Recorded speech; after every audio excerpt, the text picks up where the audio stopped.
Hi everybody, it's my update. Let me just check the time. It's 11:54. It's just before midnight. I'm in the city of Toronto, but in the city of New York, Anna Slatz, our new reporter, has been arrested and detained and booked in the New York Police Department's Brooklyn Central booking office. I know this because she phoned me and had about 60 seconds on the phone to tell me what happened. That was enough for me to know that she had been purportedly arrested for breaking the curfew and that she was being issued a summons. I immediately, when the police took the phone back from her, I immediately contacted our senior criminal lawyer in New York, who we have worked with before and who I am so glad I have his phone number in my cell phone. And I'm even gladder that he called me back so quickly. And he got straight to work. And I just did a video 20 minutes ago if you want all the details on that. But I'm calling to give you an update. So just for background, Anna Slatz, our new reporter covering the riots in New York City. You can see her work at stopantifa.com. Anyway, she was arrested for purportedly breaking the curfew. But as she correctly pointed out, journalists are specifically exempt from the curfew. So her arrest was improper. So I got on the phone with the lawyer. I gave him the location, the Brooklyn booking office, the name of the officer, and of course the particular details on the spelling of Anna's name and other details about her. I received the following update from the lawyer about 15 minutes ago, so I want to let you know no moss is growing on him. He got straight to it. He phoned and spoke to a police officer. And the police officer, he told me, was the nicest police officer he's ever dealt with, he said. And this police officer literally walked back to the holding cells, he told me, and called for her to release her. However, and this is according to the lawyer, I'm just reporting what he said to me based on what the cop said to him.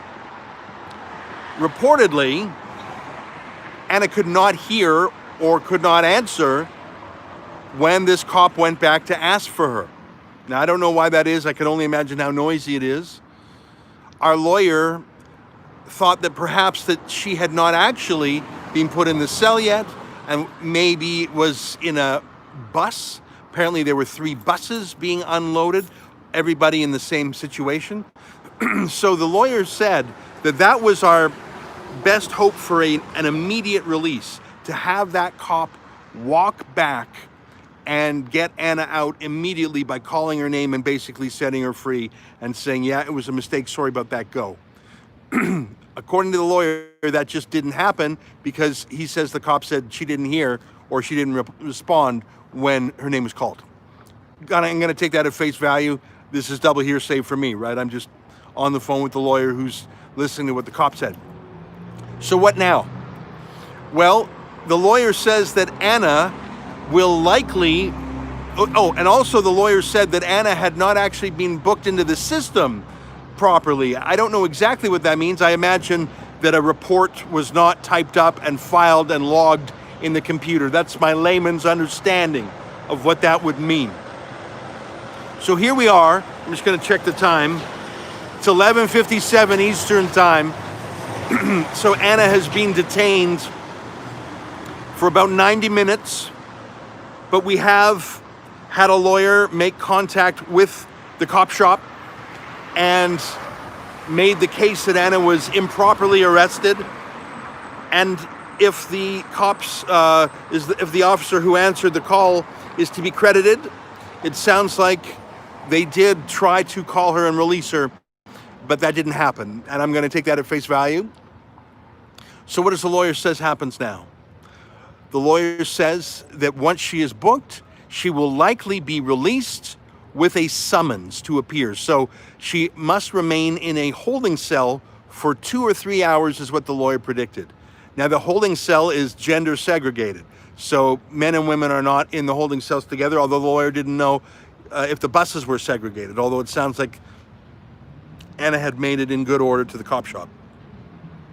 So it sounds like Anna will be in a holding cell with other women who were picked up tonight.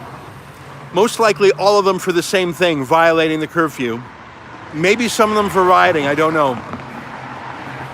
And then in 2 or 3 hours, predicts the lawyer, so at about 2 or 3 a.m., Anna will be released with a summons.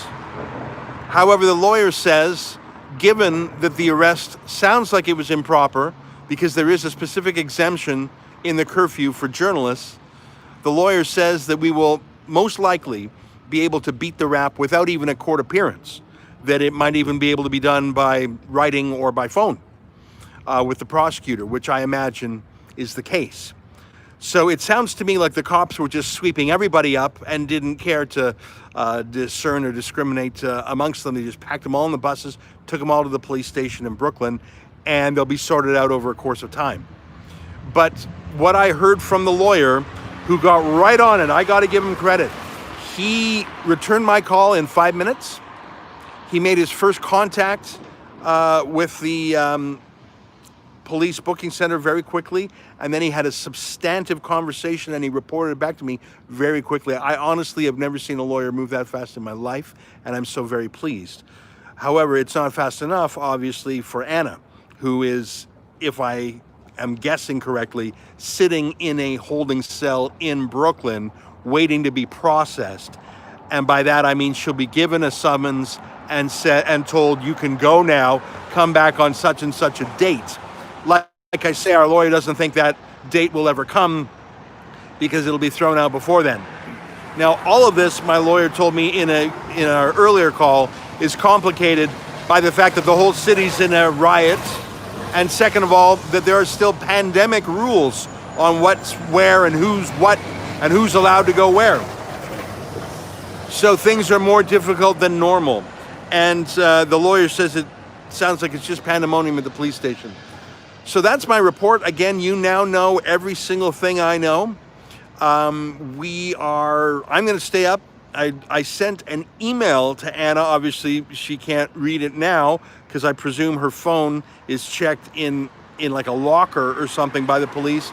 But she will see that as soon as she gets her phone. I told her to call me whenever she's out, which I hope is 2 or 3 hours from now.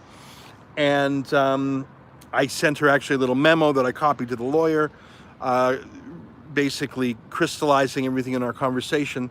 So not a good turn of events, but we jumped right on it.